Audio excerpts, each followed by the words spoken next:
Imagine a father, his face etched with a grief so profound it seems to have carved canyons into his soul. He sits in the sterile, silent courtroom, watching his life play out as a legal proceeding. But his gaze is not fixed on the prosecutor or the judge.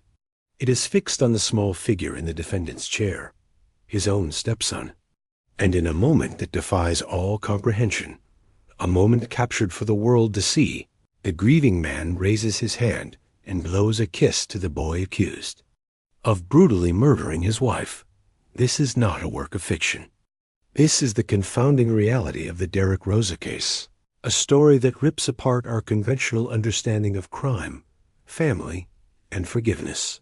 It begins with a 13-year-old boy, an honor roll student with no history of trouble, who one night stabs his sleeping mother 46 times, while his newborn sister lies just inches away.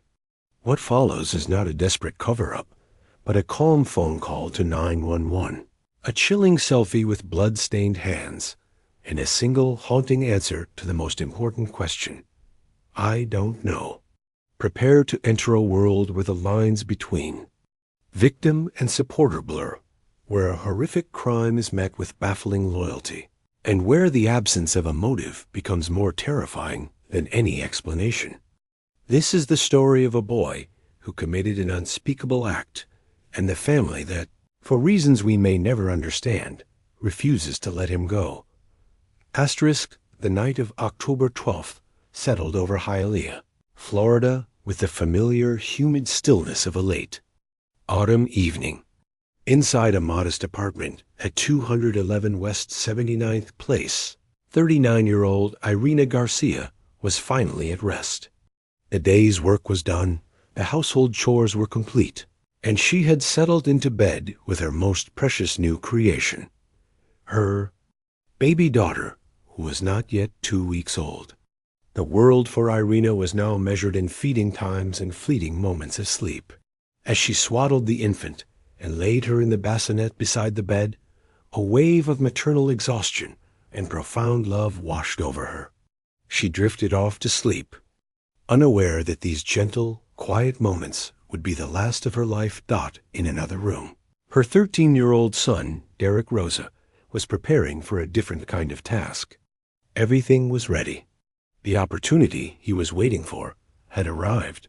The only impartial witness to what happened next was a small, silent device mounted in the corner of the room, a baby camera, its unblinking lens aimed at the sleeping infant. But its field of view would capture so much more. The footage, later recovered by police, records a chilling tableau. A shadowy figure, identifiable as Derek, enters the room on tiptoe, his movements quiet and deliberate. He approaches the bed where his mother lies sleeping, her breathing deep and even. He stands over her for a moment, a silhouette against the dim glow of a nightlight. And then he strikes. He brought the knife down again and again and again. It was a professional chef's knife, long and lethally sharp.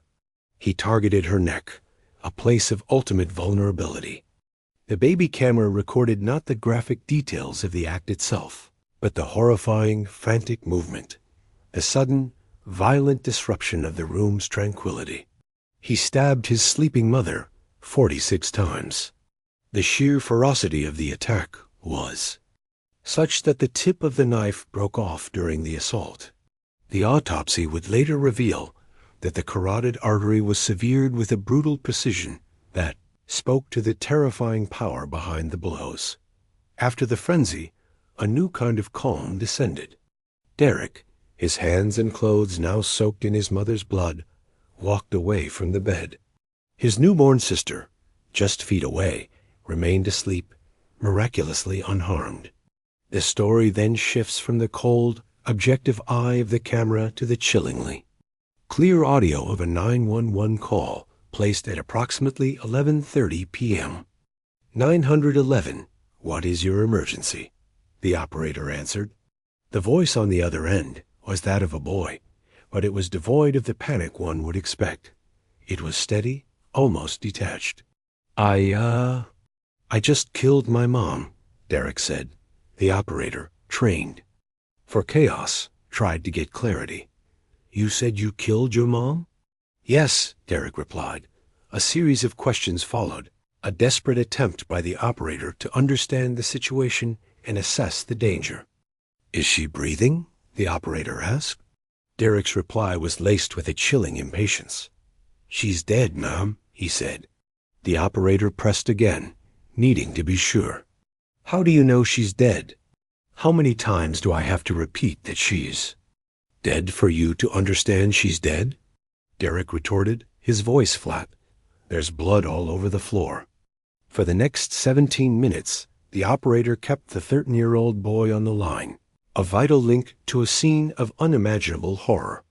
She tried to keep him calm, to gather information, to ensure the safety of anyone else in the apartment. Derek answered most of her questions dutifully. He confirmed his name, his address, and that there was a newborn baby in the room with his mother's body.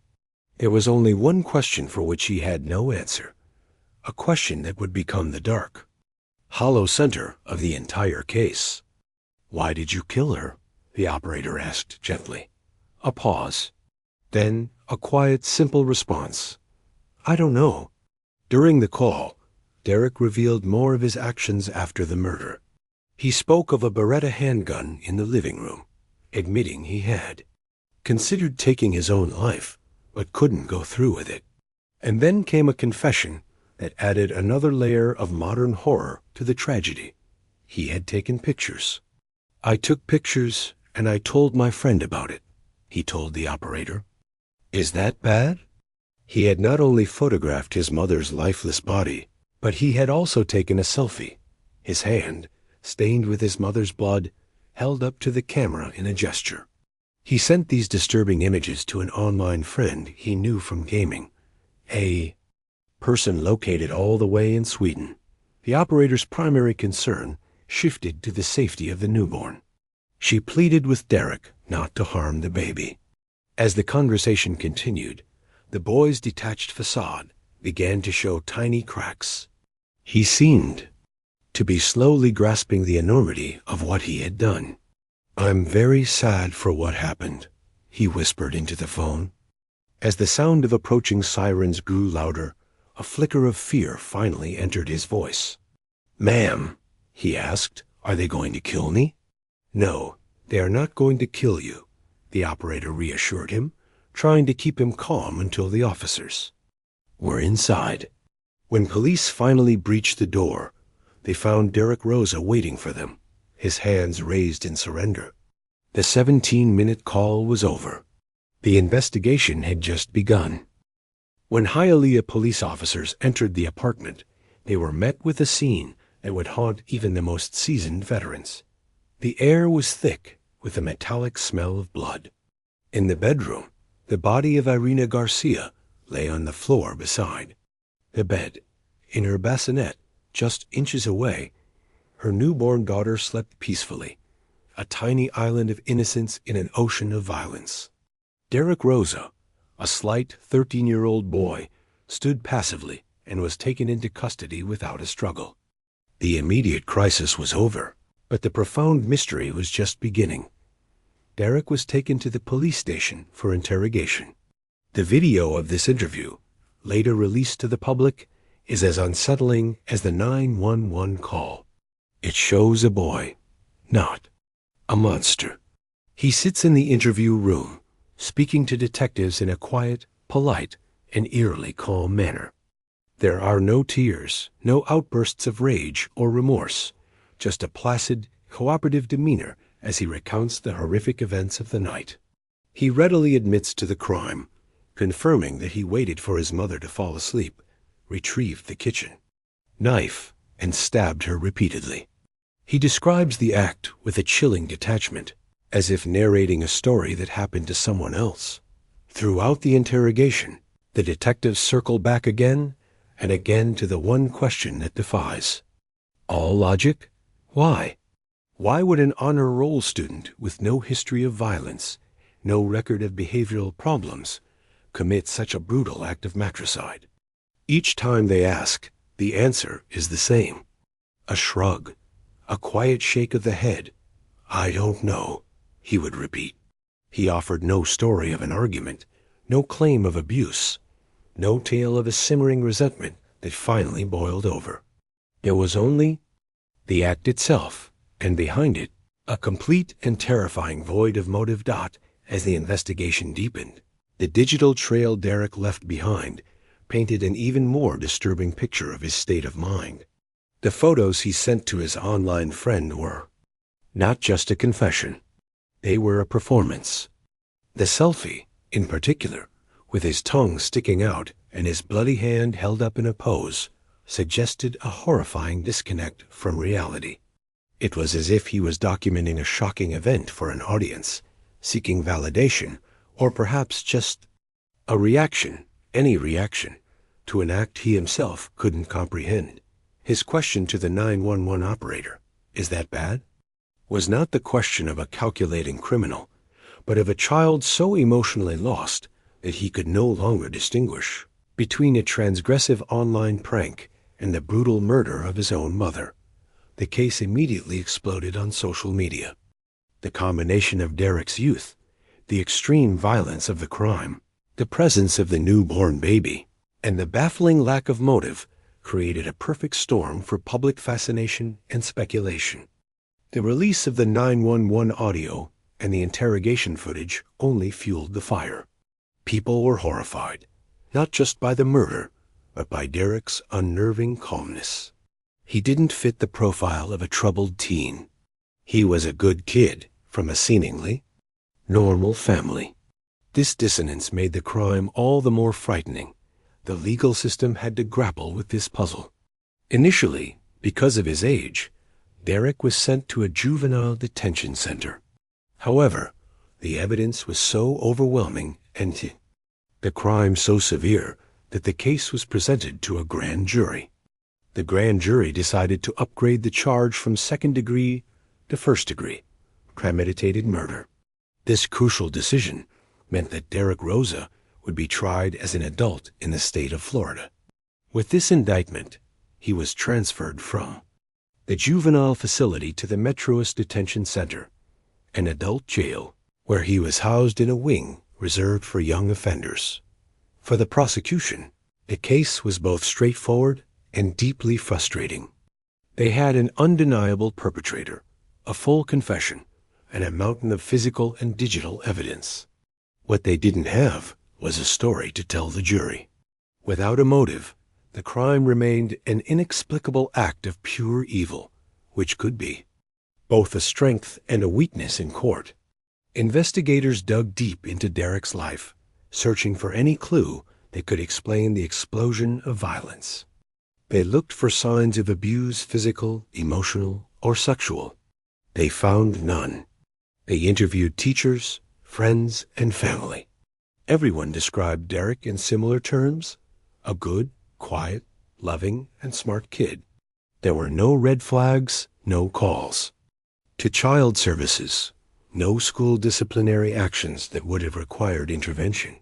He was, by all accounts, a normal 8th grader. The mystery only deepened, leaving a vacuum that the public, and particularly the online world, rushed to fill. Asterisk. As the legal proceedings against Derek Rosa commenced, the case took another bizarre and deeply unsettling turn. In a situation that defied all conventional expectations of grief and justice, Derek's own family emerged as his most fervent and public supporters. This was not a family torn apart by a horrific act of violence. It was a family that, in the face of that violence, closed ranks around the perpetrator. The most visible and vocal of his supporters were his maternal grandmother and grandfather, the parents of the woman he had brutally murdered. They attended every single court hearing, their presence a silent, confounding testament to their loyalty. They never missed a session, but their support went beyond mere presence. In a stunning display of solidarity, they, along with other family members and friends, arrived at a hearing in February wearing custom-printed T-shirts. Emblazoned on the front were messages that directly challenged the legal narrative. "He's not an adult. He's a child," one read. Another proclaimed, "Justice for Derek. We are all Derek." They sat in the public gallery, a small army of mothers and grandmothers, their attire a silent protest against the very system seeking justice for their slain daughter. It was a spectacle that left observers, journalists, and legal experts utterly bewildered. Perhaps even more shocking was the behavior of Derek's stepfather, Frank Ramos, the father of the newborn baby who had been sleeping beside Irina Garcia as she was killed. During one court appearance, as Derek was being led out of the courtroom, Ramos, sitting in the gallery, caught his stepson's eye. He raised his hand and blew a kiss towards the boy who had murdered the mother of his child. This single, quiet gesture, captured by court cameras, encapsulated the surreal and disturbing nature of the family's response. It was an act of affection and support so out of place, so contrary to any expected human reaction, that it fueled even more intense speculation about what was truly going on behind closed doors. Why would a family rally around the killer of their own kin? The absence of an official motive created a breeding ground for online theories, and Reddit forums buzzed with amateur detectives trying to make sense of the senseless. One prevalent theory, mentioned in the original summary, suggested a dark family secret. Some users speculated that the stepfather, Frank Ramos, may have been abusing Derek in some way, and that his mother, Irina, had known about it and either ignored it or covered it up.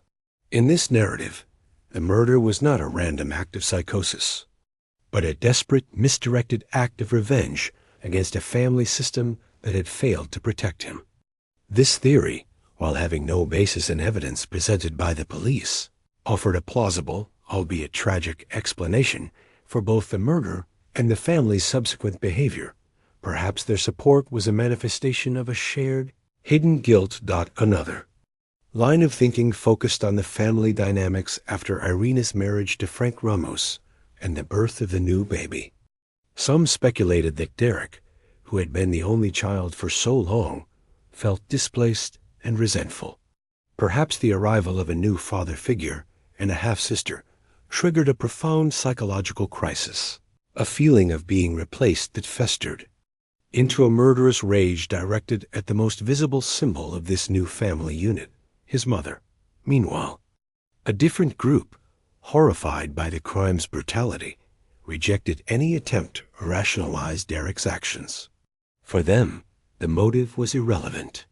No amount of jealousy or secret abuse could ever justify stabbing one's mother 46 times and then boasting about it with a bloody selfie. They compared Derek to budding sociopaths and serial killers, arguing that his calm demeanor and lack of remorse pointed to a fundamental absence of empathy, a personality defect that made him inherently dangerous. In the courtroom, Derek's defense lawyers focused their efforts not on his guilt or innocence, which was all but confirmed by his confession, but on the conditions of his incarceration. They argued vehemently that holding a 13-year-old at the Metroist Adult Detention Center, even in a juvenile wing, was a violation of his rights and detrimental to his psychological well-being. They filed motions to have him transferred back to a juvenile facility, painting him as a vulnerable child lost in a harsh adult system. The judge, however, repeatedly denied these requests, citing the severity of the first-degree murder charge and ruling that Derek would remain at Metroist. Legal process continued to grind on, with the defense filing numerous evidence requests and witness lists. The prosecution pushed back, with the judge at one point expressing frustration at what he perceived as unnecessary delays designed to stall the trial. Outside the courtroom, the Save Derek Rosa movement gained traction online. An online petition was started demanding that he be treated as a child in need of therapy, not a criminal in need of punishment. The case had become a cultural flashpoint, a battleground for competing ideas about juvenile justice, mental health, and the very nature of good and evil.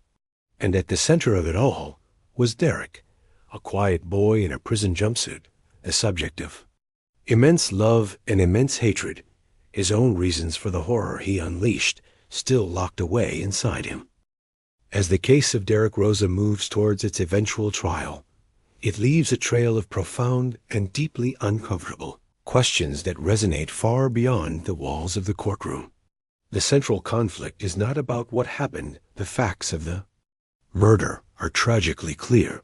The conflict is about how we, as a society, are supposed to understand it. How do we reconcile the image of the good kid, the honor roll student beloved by his family, with the image of the cold-blooded killer who documented his matricide with a selfie? The legal system has made its choice. By trying him as an adult for first-degree murder, it has defined his act as the product of a rational, premeditated decision, not the outburst of a troubled child. Yet the people closest to the situation, his own family, vehemently disagree. Their "he's just a child" t-shirts are more than a fashion statement.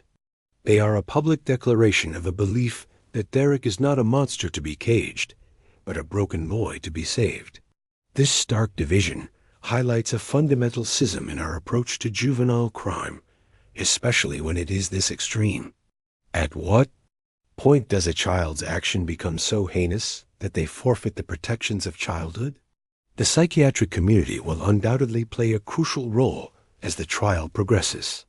Was Derek Rosa in the throes of a sudden temporary psychotic episode, a complete break from reality triggered by some unknown stressor? Or does his calm demeanor, his lack of remorse, and his manipulative online behavior point to something more ingrained and terrifying? The early stages of a psychopathic or sociopathic personality disorder. The answer to this question could determine whether he spends the rest of his life in prison or is eventually deemed eligible for treatment and potential release, not thinking about the fear and pain Irina Garcia must have experienced in her final moments is horrifying. To be woken from sleep not by her baby's cry, but by the hands of her own son inflicting unimaginable violence, is a betrayal of the most sacred trust. The debate rages on. Should a person capable of such an act be judged in a juvenile court, where the focus is on rehabilitation, or in an adult court, where the focus is on punishment and public safety? The case is ongoing. As of the last update mentioned in the source material, a hearing was held on June 16, 2025, where lawyers continued to file motions regarding evidence and witnesses, with the judge pushing to expedite the proceedings. The fight over whether Derek Rosa will remain in the adult facility at Metroist or be transferred to a juvenile center is a key battleground, symbolizing the larger war over his legal identity. Any new developments in this case will surely be followed closely, as the world waits to see how the justice system will ultimately answer the question of who or what Derek Rosa is. His story has become a dark mirror held up to our society. It reflects our anxieties about family secrets, the hidden pressures on adolescence, the influence of online culture, and the terrifying possibility that the capacity for extreme violence can lie dormant behind the most ordinary of faces. Unlike other cases where a clear motive of abuse, revenge, or greed provides a grim kind of logic, the Derek Rosa case offers no such comfort. It is the story of a void, an abyss of "I don't know," that forces us all to confront a terrifying thought. Perhaps some horrors have no explanation at all.